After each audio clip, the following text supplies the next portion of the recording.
Hello everyone, Fjaller here.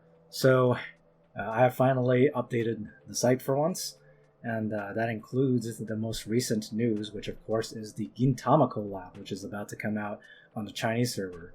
So, pretty much exactly 1 year ago today, they were about to add Gintama to the game, but unfortunately that collab got cancelled because of various rights issues, it appears. But this time it's pretty much 100% confirmed they're actually adding it this time. And I figured, since I'm going to be talking about it, I figured I'd go back to these pages on the old Wikigrisser site that I wrote up 1 year ago and see if there's any kind of significant changes that they made. And there have been a few changes, so I do think that might be kind of interesting to take a look at. So before I get into Gintoki and Kagura, who are the banner characters, I figured I'd start with Shimura Shinpachi. I feel like this is going to be the most boring one because Shinpachi, they barely changed him at all, which I think just goes to show that how little they seem to care about the SR characters. First off, let's take a look at this talent here. Okay, so after taking action, he will inflict debuffs onto people around him, and before entering battle, he will give a bunch of debuffs. And if the enemy has at least 5 debuffs, they will deal 10% extra damage to Shinpachi, but will receive 20% extra damage. So this is a very strange talent where Shinpachi just spreads around a bunch of debuffs, and he actually increases the damage he takes from enemies that have too many debuffs, which I guess kind of gets offset because I'm guessing it would probably include like attack debuffs and stuff. The talent is basically completely identical. I don't think anything has changed about it. It's 3C, so again, basically exactly the same. It is an all guard skill with damage taken minus 15%, and then the active portion is kind of interesting because he has a range of 5, and it actually teleports him next to an ally, and then gives that ally AoE damage minus 20% and immune to all debuffs, and then gives them 2 range guards for 3 turns. So this is kind of interesting because, the first thing I think to compare him to is actually the Valkyria Chronicles SR we got, which I know how the name slipped my mind just very quickly. Like she also had like an AoE reduction in her talent, but it was really awkward to use because you have to stand behind her. This one is a lot easier to use because you get to target an ally. It's very similar to Christiane's AoE damage reduction, except this doesn't wear off as soon as you take a hit. It lasts 2 turns, and it's immune to all debuffs, which is also very useful. So this guard skill alone makes Shinpachi pretty unique. Even if you include SR units, I don't think there's a lot of units that can do something quite similar to this. Unfortunately, I feel like it is ultimately still pretty underpowered. You can only target one ally, and Shinpachi himself, he 15 damage taken minus 15% is probably not enough for him to be able to take a lot of hits, because the basic function of Shinpachi appears to be that he's supposed to be kind of like an off tank of sorts, and that kind of goes with his soldier choices as well. He has Phalanx, he has Templar Knights, Emperor's Personal Guard. Those are tanky units. Those are tanky soldiers, but he also has a number of offensive soldiers. Actually, he has Berserkers and Heaven's Guard and Zealot. So once again, they seem to be trying this weird DPS tank hybrid, which they've done multiple times already. I mean, they kind of did that with Kuwabara, and they did that with the Valkyria Chronicles collab character as well. It never works out that well because it just makes the character feel like their kit is all over the place. So again, unique skill here. Passive: when attacking and entering battle, damage taken minus 20%. If the enemy is not killed, displacement: this unit moves 3 blocks away from the target. This displacement cannot be immunized, so it's just like it allows him to hit and run away from the enemy. Not much to say there. I don't think this is very useful. Actually, what I find useful about this is that a lot of times when you're using a tank to attack people, you can't move back into place after attacking. So this is good for that, at least. Like if you're using Shinpachi to tank and you attack somebody and you want to get back into place after attacking them, this is useful. it's not really that any different from putting Move Again onto Landius or something, but... And then the final unique skill he has here. So before being forced into battle, 20% chance to cause both units to be unable to attack. This effect has a 1-turn cooldown. And then if you use it actively, it is a heal that heals himself to full and then makes him unable to be normal attacked or made the target of skills by enemies. So again, like his kit is kind of all over the place. It's like they couldn't really decide whether Shinpachi was going to be a DPS or a tank, and they sort of made him both at once. And as far as whether or not he can actually take hits, I mean, really the only damage taken value in his kit is from the passive, from his 3C. In fact, his talent actually makes him take more damage if you have too many debuffs on the opponent. Another problem is, of course, that he needs to be pretty close to the enemy to start spreading debuffs around, which doesn't work that well nowadays. As you'll see with both Gintoki and Kagura, they improved their movement range compared to the data mine of them from 1 year ago, and they didn't really do anything similar with Shinpachi because the meta now is far more aggressive, and it's pretty hard for Shinpachi to get into range to start spreading debuffs like this.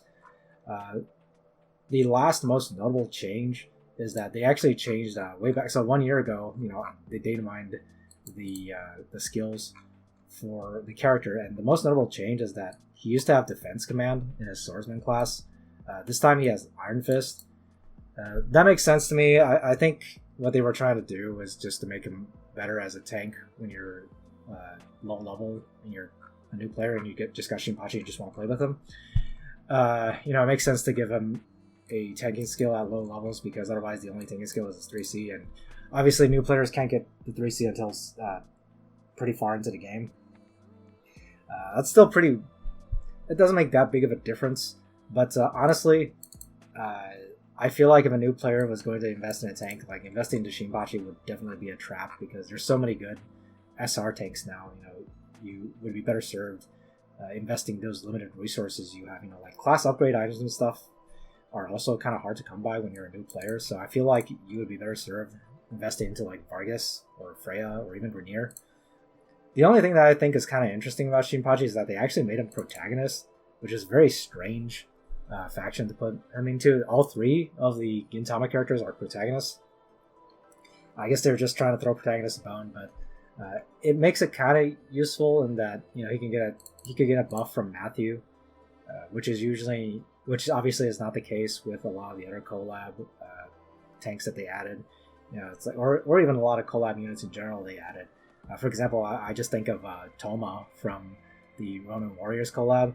I mean, that guy only has the Time faction and the Strategic Masters faction, which is not very useful if you were trying to create a character that was meant to be used only for newer players. At least Shinpachi can say that he is in protagonist faction, so he can kind of be like useful for completely new players to screw around with. But that's about all I gotta say about Shinpachi. I feel like he has one interesting skill in his 3C, and that's about it. And unfortunately, it's not quite enough to make him interesting. I feel like the last really good SR we got was Shibaraku. Like and I almost feel like they made him that character was made good on accident. And one of the reasons Shibaraku was good is that he's actually pretty good in like auto chess mode. I can't think of a lot of reasons to be using Shinpachi. He doesn't even have a revive in his kit, which is also a really big missing piece. If he had a revive somewhere, that might have helped a lot. Okay, like I said, they really didn't change that much about Shinpachi, so there wasn't a whole lot interesting to say. But let's now look at Gintoki. And starting with Gintoki, there's a lot of differences there are to mention. So let's look back at the talent that was data mined a year ago. So every time an ally takes an attack, you get 1 stack of Samurai Spirit. You get an attack boost. You get a damage taken reduction bonus. Last 3 turns, can be stacked up to 4 times, cannot be dispelled. After it reaches 4 stacks of Samurai Spirit, you go into Shiro Yasha, and you under which you can deal 30% extra damage in battle, and you will attack first. and when a non-summon ally dies and this unit has already acted this turn, and then he will act again. So now let's read the new talent, because it's actually pretty significantly different, even though a lot of it is similar. So after an ally has been attacked, get 1 stack of Samurai Spirit, just like the previous one. First of all, you can see the attack boost went from +2 to 5% to +3 to 8% per stack. So that's right off the bat, that's already like a pretty significant boost, because 4 stacks, that's 20% attack, and in this case it's 32% attack. So it's actually a really significant boost. Same with the damage taken. It used to be -5% at 6 stars, and now it's -8% at 6 stars. So it makes sense to up the numbers because of power creep. The amount of stacks is the same, so it works the same. Like when you get 4 stacks of Samurai Spirit, you'll get Shirayasa just like before. Well, first you get the same 30% damage dealt, but you also get movement +2. Like I said, one of the things that was missing from their update to Shinpachi was that they gave him no extra movement. Right here you can see they gave him +2 movement. But otherwise the Shirayasha status is pretty much the same. Damage dealt was 30% and attack first. So one big change they made here is that it used to be that you would get Shirayasha, and then when you are under Shirayasha and a non-summon ally dies, then you will act again. They changed that pretty significantly. So instead what happens now is that when an ally dies, and they didn't specify non-summon, so it seems like you can even trigger Gintoki using a summon now, you will instantly get 4 stacks of Samurai Spirit. And if this unit has already taken action, you may act again. So you don't have to go into Shirayasha status to get the act again on Gintoki. At least that's what it seems like, based on how it is written. So this is actually a really significant change, because before it was that you had to sit around and take hits on a bunch of your units a bunch of times before Gintoki could get the Shirayasha status and potentially get the act again.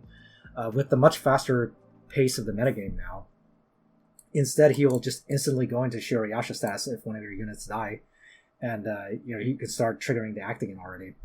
Now, one thing I will say about this act again is that people who use this need to be careful, especially if you're player 1.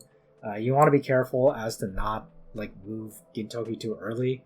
Otherwise, you are going to give up turn initiative. And if Gintoki was out of range of being able to do anything, it's like you kind of just wasted it. But yeah, overall, it is, as you can see, they very significantly changed a lot of the aspects of Gintoki's talent, even though the core of it sounds very similar. I mean, it really shows how much more attention they paid to the SSR characters compared to Shinpachi, who kind of got the short end of the stick here. Okay, so the soldier bonus is the same as it was a year ago: 3% HP, 40% attack, 15% defense and magic defense. That's a really good spread in my opinion, because Gintoki is not a defense and magic defense boost character. He has damage reduction.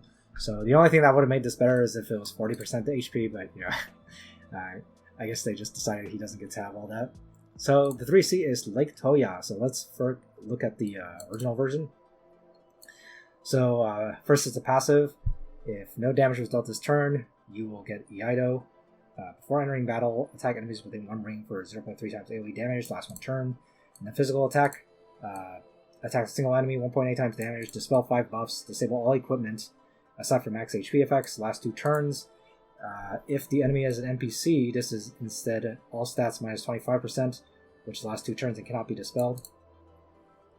And if the enemy does not die from you using the skill, you get cooldown minus 5, and this effect has a cooldown of 2 turns. Now let's look at the new version.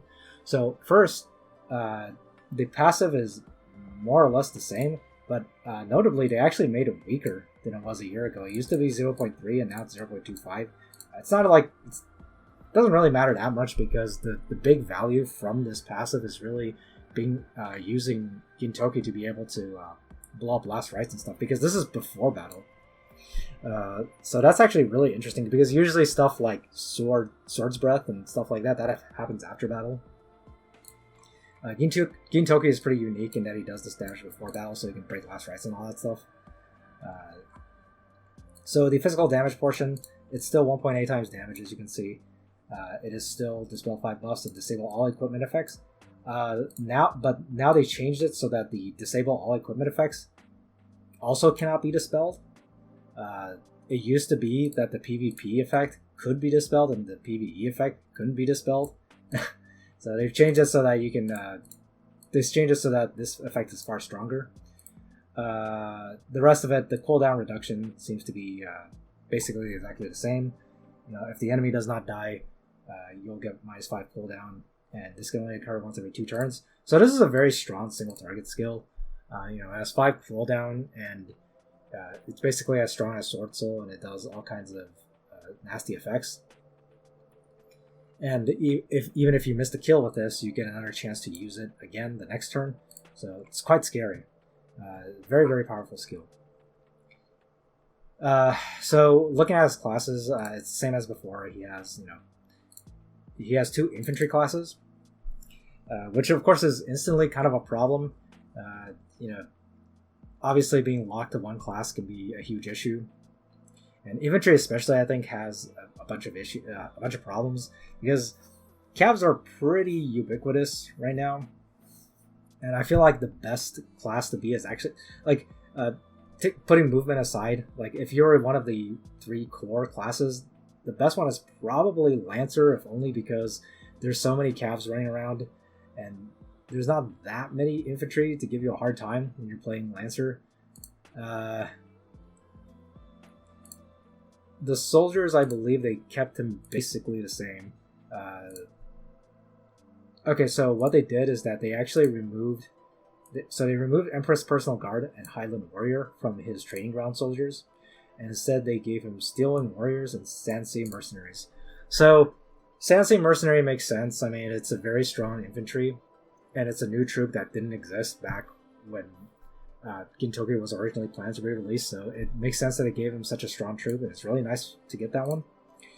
The other one is Steelwing Warrior, and that also makes sense to me. So they removed Highland Warrior and Empress Personal Guard, which are both more tanky troops. I'm assuming what they're doing here is that they gave him Steelwing Warrior because the Tiamat's armor exists now, so you can instead just wear the Tiamat's armor and just use Steelwing Warrior instead. Because obviously if you're using Highland Warrior or Empress Personal Guard, you can't activate Tiamat's armor. So you would actually be better off using Steelwing Warrior or even Hoplite, and you would benefit from the Tiamat armor. Because the biggest danger to Gintoki is probably still magic. Speaking of hoplites, that's one of the saving graces of Gintoki being infantry locked. Obviously, you can just use hoplites and have those help you out. I'm guessing he's going to be using hoplites a lot, honestly. Being locked to sword class is a big problem to me. So anyway, rest of his kit. I believe they didn't actually change any of the kit itself, but they did change the unique skill. They changed the effects of some of the unique skills he had. So Air Slash, Crush, I didn't say there. So this new skill right here is a line AoE. The old version said 0.36 AoE damage along one line, reduced damage by 20% for each enemy that you hit from closest to furthest, up to -60%, and displacement pushes the target back 3 blocks. So not only did they make it stronger, they increased the multiplier on the damage. They also added a bunch of effects to it. It makes it so that it disables their weapon last 2 turns. Actually, that's it. They increased the damage and made it so that it also disables weapon effects. So, I mean, that alone is actually pretty useful already, because not only is it a pretty strong AoE, but it's also you're disabling weapons on multiple enemies at once if they line up for you. Yeah, not much to say there. Okay, so his old Eat Candy skill. Okay, restore 50% HP, get 1 stack of candy, last 5 turns, can be stacked. After use, may move 2 blocks and attack. When you reach 2 stacks, you'll get overdosed. Move -1, damage dealt -30%. Blah, blah, blah, blah. Okay, so the big difference here. Well, first of all, it lasts 6 turns. The stacks of sugar last 6 turns, which it doesn't matter that much. They reduced the penalty from getting overdosed. You get move -1 like before, but instead of damage dealt -30%, it's 15%. So they reduced the penalty from eating candy too much. But the big difference here is that they changed it from moving 2 blocks after use to moving 3 blocks after use. So again, just like I said with Shinpachi, they didn't give him any bonus movement, but they understood that this is a problem in the current meta, so they made it so that Gintoki's skills give more movement than they used to give. So yeah, that's all there is to say there. I mean, they improved it. I mean, that 1 block of movement is pretty huge. Movement is king, as most people who play PvP probably know. So this is a pretty significant change from what it used to be. Okay, so the final one is this Oath of Protection skill. I don't believe they actually changed it at all. It wasn't really a skill that needed changing. So, okay, restore 50% HP. Blah, blah, blah. Okay, yeah. So they didn't. They really didn't change the skill at all. You target one ally and you can guard physical attacks from them, for them. And Gintoki does not die if he guards in this way. You'll restore 50% life. So he can revive once using this guard. And then if the ally with the marked Oath of Protection dies, he will gain the Shirayasha status permanently. So they pretty much didn't change the skill at all. Only thing worth noting, I feel like worth saying, is that I feel like with this skill alone, like this makes Gintoki a more useful off tank than Shinpachi is. Pretty much the only thing he's missing is that he only guards physical attacks, so that's really the problem.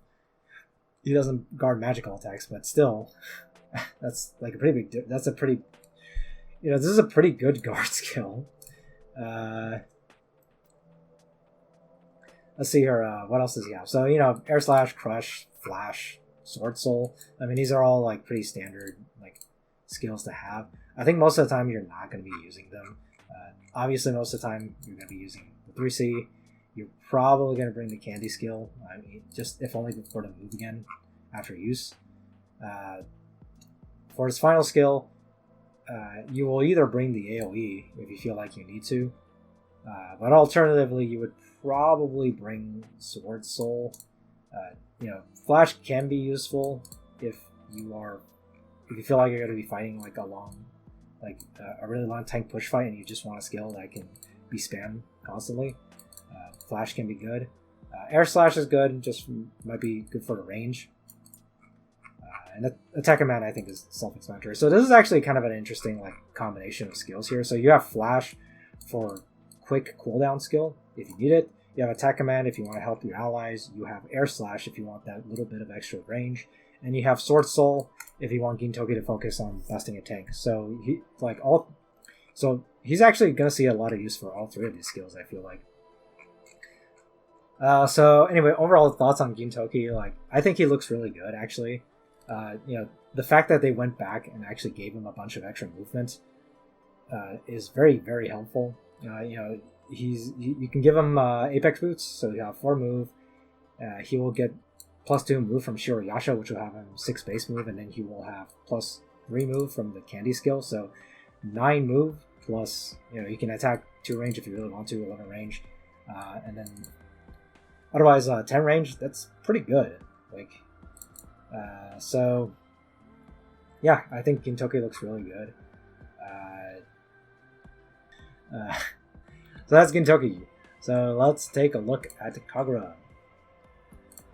So Kagura, the kind of interesting thing is that they changed around some of her skills, but it's more like they moved some stuff around. So so let's just look at her talent, you'll know what I mean. So first, she has attack plus 50. She used to have attack plus 50% when attacking and entering battle, damage taken minus 30%, and then after attacking in battle and anytime she ends her action, she'll get hungry, which attack minus 10%, which can be stacked up to 3 times. So this was changed quite significantly. So first, they gave her attack and defense plus 30%. So you can see right at the bat already, this is actually a weaker talent. It's actually significantly weaker.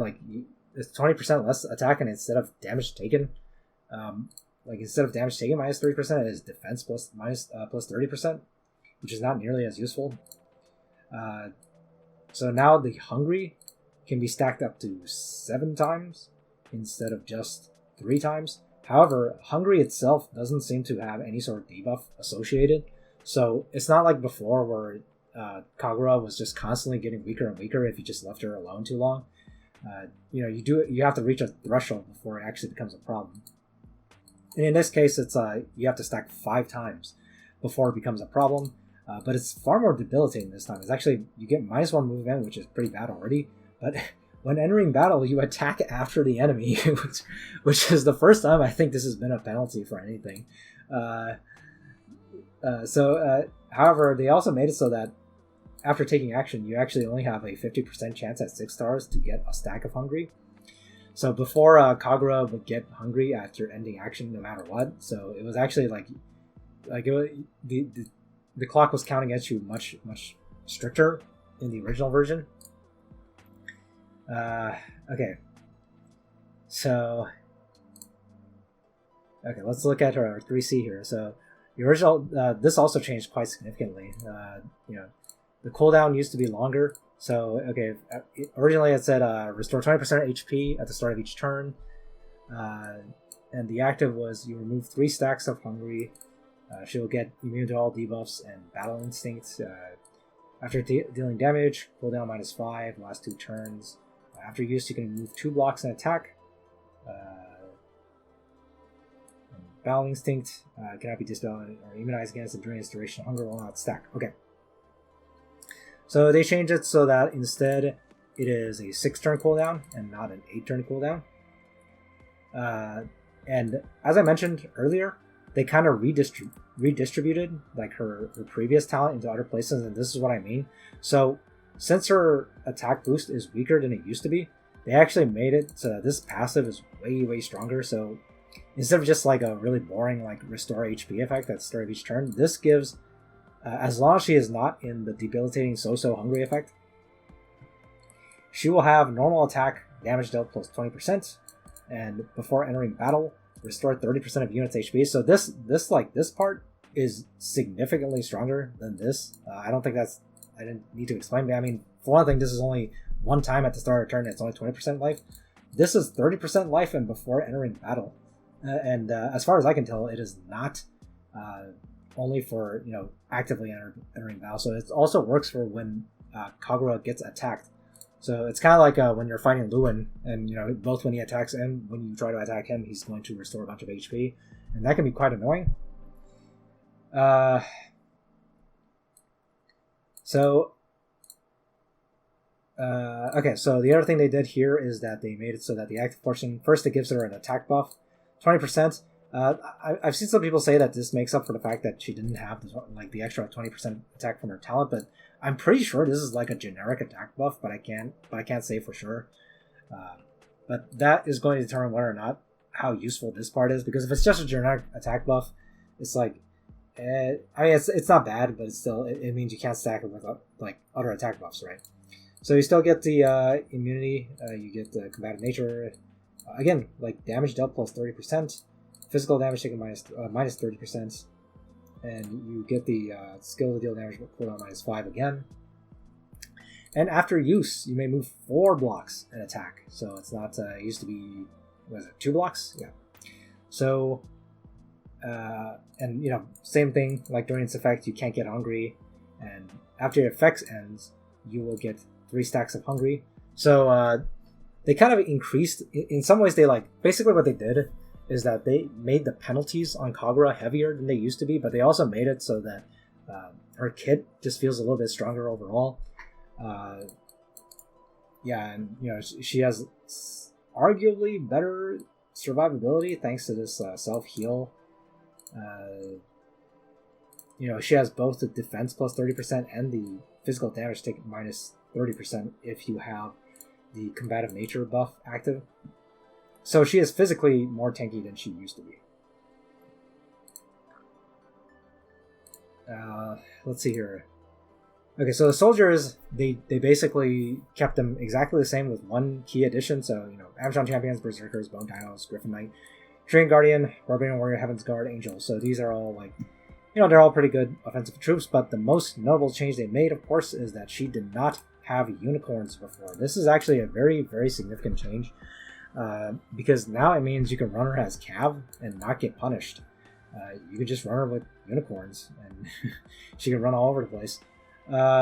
Obviously, it still means that you are subject to, getting rolled by Lancers, but it's still a really nice addition for her.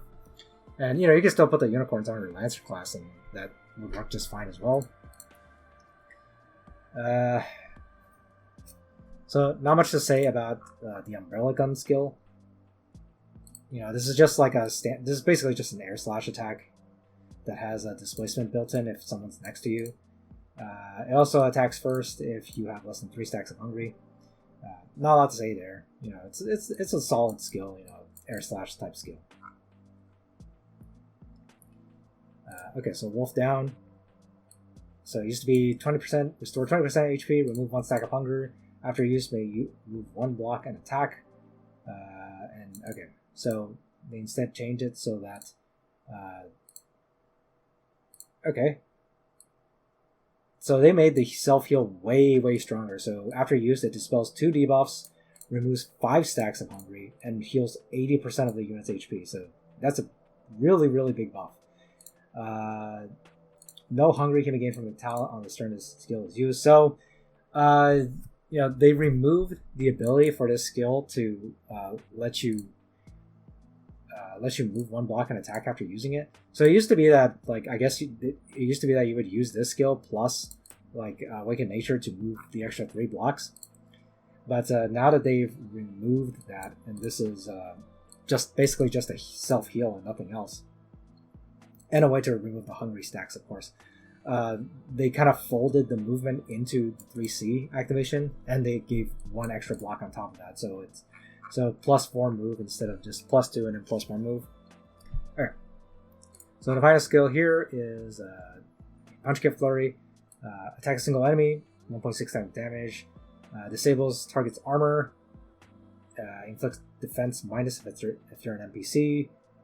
And after battle, inflict healing reduction by 50%. Okay. So this, first of all, this is just straight up stronger. It's 1.8 times damage instead of 1.6. And again, it disables the target's armor.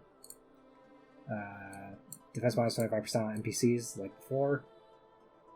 They also added a stun effect if Kagura is not too hungry.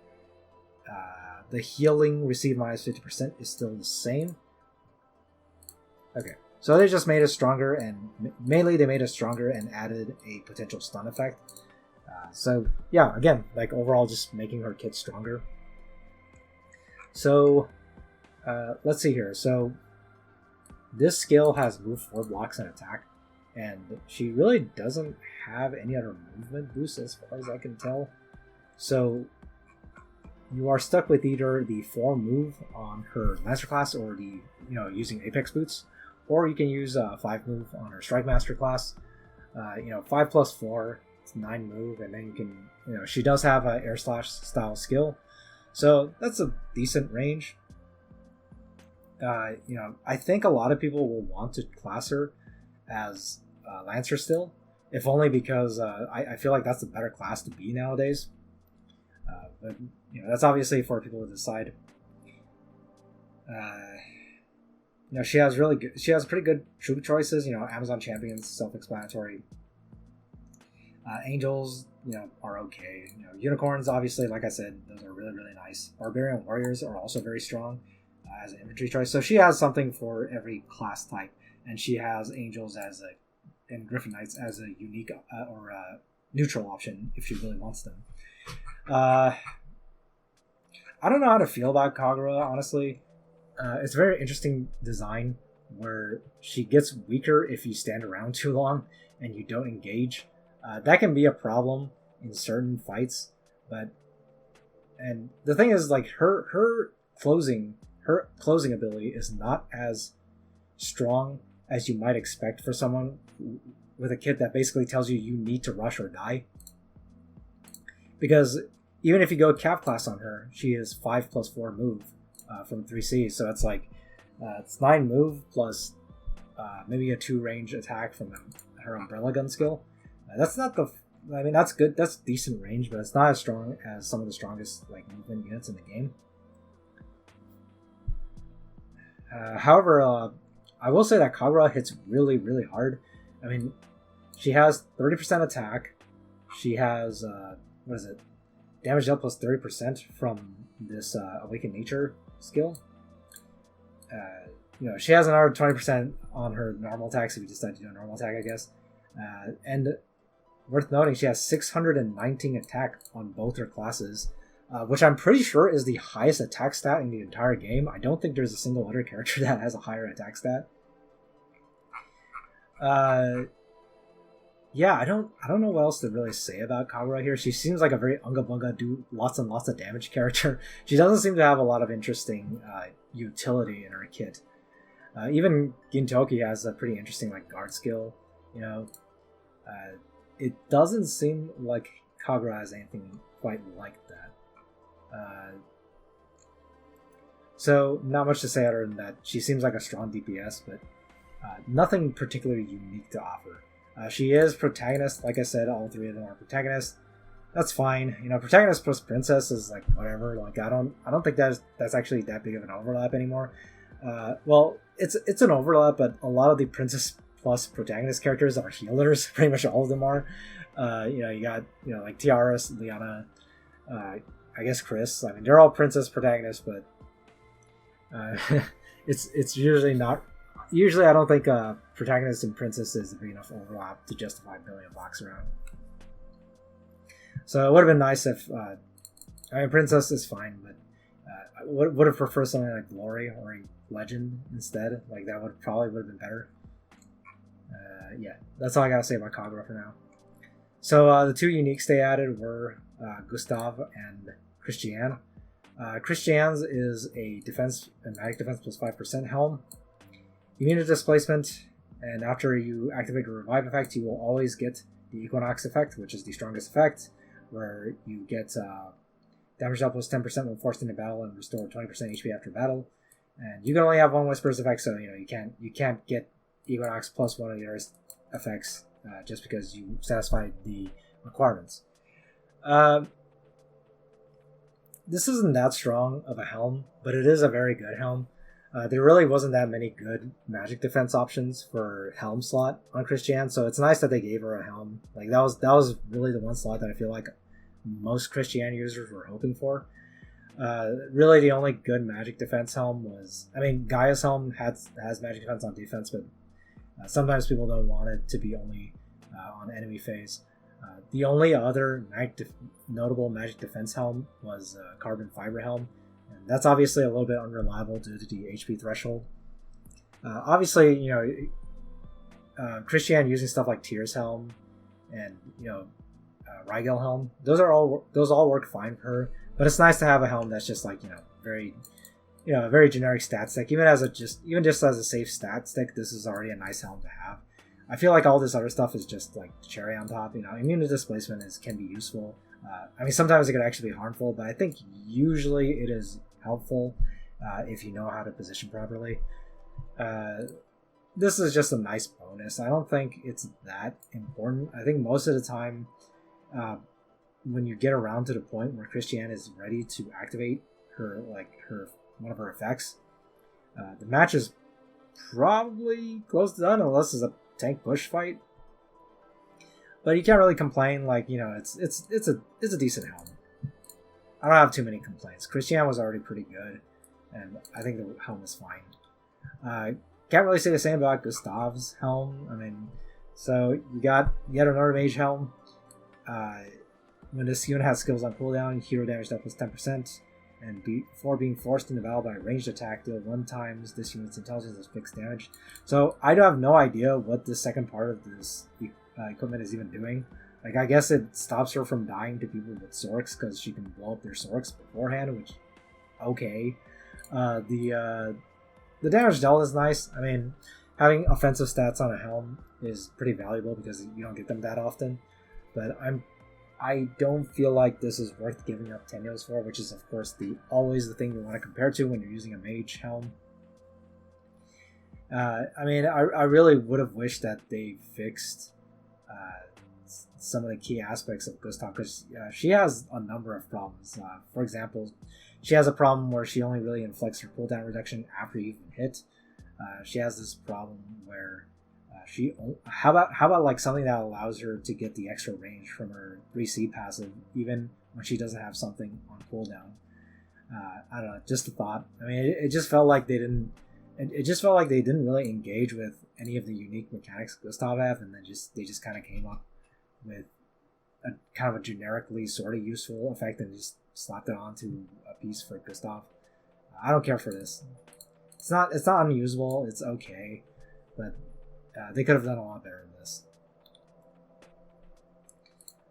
Okay, so I guess the final thing I want to talk about here is they're actually adding 4 new pieces of equipment as well with this patch cycle. So let's start with this one, which is a lance, the Thunder Godhead. Simply put, this is basically a defense-based Ragnarok. It gives a bunch of defense and then it does fixed damage before attacking based on your defense. It's kind of weird to get a spear this late into the game that's like a Vargas spear. So I'm inclined to think that maybe they are developing a new hero that is also a defense converter. Maybe it is just me, like maybe it's just me, like, because it feels weird to me that they would be making a weapon that's only really good for Vargas and like Serena at this point in the game. I don't know. Maybe they just randomly came up with that idea. So the second thing is the body armor, which is a leather armor. Alliance Garb, HP plus 10% when you're not in mixed forces. Defense and magic defense plus 8%. This one's okay. I mean, it's still hard to dethrone Last Rites. But I can think of a couple of units this might be sort of useful for. You can throw it on Juggler if you really only care about maximizing your damage via like upping your defense and magic defense. Of course, it means you're stuck using Lobsters if you want to activate it. Another option is, I guess, a Lucia. You could stick it onto Lucia, but I don't think it is better than Last Rites. I think she's probably still better off than Last Rites. So it's an okay piece, but not that useful. Well, the new helm is called the Shira Crown. It's another one of those Sage Hat relevant variants. It's HP plus 10%, which is automatically useful if you're a new player. But the effect is, buff to adjacent ally, defense plus 20%, immunity to cursive wounding, immunity cannot be buffed. I mean, these are nice effects and all, but just like with all helms of this kind, the fact that it only lasts 1 turn is really easily exploitable in a PvP situation. And this immunity to cursive wounding just doesn't seem all that useful when you consider the fact that the most notable cursive wounding attack is Wet Ham's Annihilation, and that dispels all your buffs anyway, so you're just gambling when you're using this. So I feel like this is just another helm clogging up the drop list. Like they need to stop coming up with helms like this one, or at the very least come up with one where it's like it gives a buff that feels like it's actually worth it.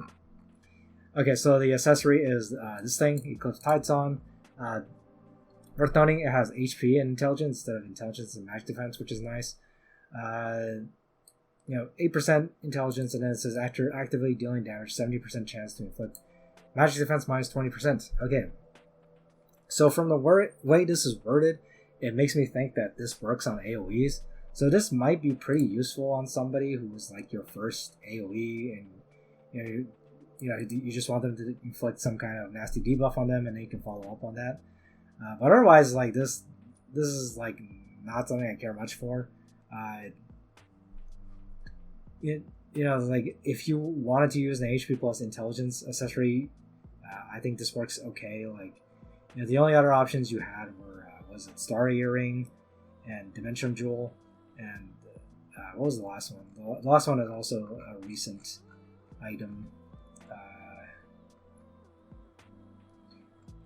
It was the book, the one that's here we go, Laws of Creation, that's what it was. So this one increases your damage if you're doing an effective attack, This one's a little bit more generic in its debuffs, which I think can be useful, especially if this ends up being applicable to AoEs. But overall, it's an okay accessory. In general, I feel like these 4 pieces of equipment are just kind of okay. Like, I'm kind of surprised there wasn't, because they've been doing this the last few times. There's usually one item on the banner that's like, oh, I really gotta have that. It doesn't feel like that's the case this time. So anyway, that's about all I got today. As for just talking about the Gintama collab real quick. I guess we memed it into existence. I am aware that this 404 image is outdated now, and I'm gonna need to make a new one. So I should put some really obscure anime on there this time, just to see if I can make it come true. So anyway, like I don't think I have a lot else to say. It's just a quick look at the Gintama collab. Hopefully, when it comes out, we'll get around to talking about it in more depth. So I'll see you guys around.